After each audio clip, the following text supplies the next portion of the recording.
tutugtugin ko ngayon yung title na ito. Magmahal ng iba. Kasi marami nagre-request, humingi ng chords. Wala akong time na para magturo eh. So, papakita ko na lang kung paano tugtugin. Yung drummer ko nga pala, mag-beatbox siya ngayon eh. Pwede pakita sa camera. Yeah, say hi man! Ano yun? Lulog!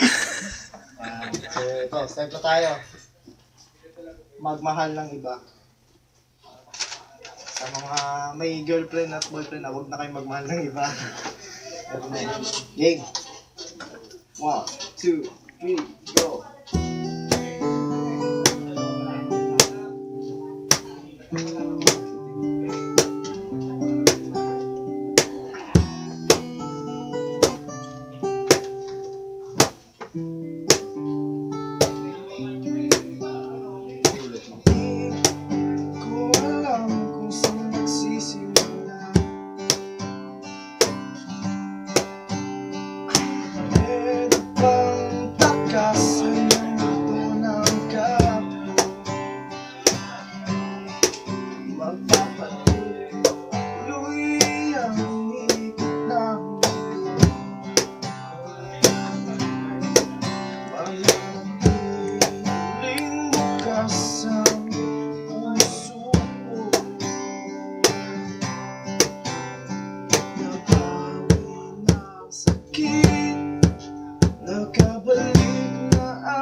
magmahal ng iba. Thank you.